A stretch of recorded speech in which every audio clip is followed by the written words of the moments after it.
நிறைய மகர ராசி அன்பர்களுக்கு லவ் வரும். ஓஹோ! ரிலேஷன்ஷிப் கொண்டு போற கிரகம் குரு கிடையாது. பட் இப்பல்லாம் மாறி போச்சு. எல்லாமே ரிலேஷன்ஷிப் நோக்கி போதுங்க. லிவ்ன்றதுங்க, டேட்டிங்ன்றதுங்க என்னென்னவோ பண்ணுதுங்க பிள்ளைங்க. ஏதோ ஒண்ணு அதுங்க மனசுக்கு என்னவோ அது பண்ணுதுங்க. நெறைய பிள்ளைங்களுக்கு லவ் வரும். அந்த லவ் பண்ற பிள்ளை நல்ல பிள்ளையா வரும். அதுதான் இங்க ஒரு பெரிய பிளஸ். திருமண வரன் கைகூடி வரும். அந்த பொண்ணோ, பையனோ, அந்த மணமகனோ, மணமகளோ உண்மையான நல்ல குணங்களோட வருவாங்க.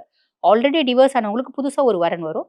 அதுவும் வந்து பார்த்தீங்கன்னா, 2வது திருமணமும் நல்ல பிள்ளையா அமையும். இந்த மாதிரி ஒரு பிராப்தம் அப்படின்றது இருக்கு.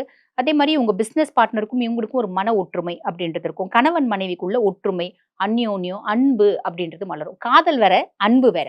அன்பு அப்படின்றது ஜாஸ்தி இருக்கும். குரு 7ஆம் பாவத்துல இருக்காரு அப்படின்னும் போதுமா. ஓகே. இப்ப மகர ராசிக்கு பொறுத்தவரைக்கும் எது எதுல ஜாக்கிரதையாக இருக்கணும், என்னென்ன கைக்கூடி வரும் அப்படின்னு சொல்லியிருக்கீங்க. சில விஷயங்கள் இவங்க பண்ணணும்னு நெனச்சிருப்பாங்க. அத தைரியமா பண்ணலாமா?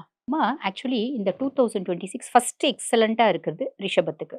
2வது நல்லா இருக்கிறது, அது எக்ஸலன்ட்டா இருக்கிறது துலாம்க்கு. 3வது மகரம் தான்மா. இந்த 3 தான் ரொம்ப சூப்பர் டூப்பரா இருக்க ராசிகள்மா. எல்லாமே செய்யலாம் மகரம். நீ என்னென்னலாம் செய்யணும்னு நெனச்ச எல்லாமே செய்.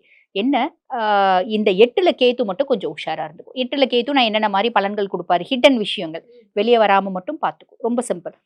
கேதுவ பசிஃபை பண்றது ரொம்ப ஈஸிம்மா. உண்மையான அன்போட பழகுனாலே கேது பசிஃபை ஆயிடுவா. நம்ம டாக்ஸ்க்கு பிஸ்கெட் வாங்கி குடுக்குறோம். இப்ப அது ஒரு பெரிய சர்ச்சையாயி போச்சு இல்லம்மா. டாக்ஸுக்கு நீங்க பிஸ்கெட் வாங்கி குடுக்குறீங்க, குழந்தைய கடிக்குது, அத கடிக்குது, இத கடிக்குது அப்படின்னு ஒரு பெரிய பேசும் பொருளாயி போச்சு. அப்ப நம்ம என்ன பண்ணலாம்? நம்ம எந்த ஹார்மும் இல்லாத வீட்டுக்கு பக்கத்திலேயே இருக்க டாக்ஸ், இல்ல வீட்லயே டாக்ஸ் வளர்க்குறீங்கன்னா ரொம்ப நல்லது. கேது அப்படியே பசிஃபை ஆயிடும். ஓகே. பரவால்ல. இவ்ளோ விஷயங்கள் இருக்கு. ஸோ மகர ராசிக்காரர்கள் என்ன வேணாலும் பண்ணலாம். 2026 முதல் 6 மாதம் மட்டும் கிடையாது. வருஷம் முழுக்க வந்து சனி பகவானும் சரி, குரு பகவானும் சரி, உங்க பக்கம் தான் இருக்காங்கன்னு சொல்லியிருக்காங்க.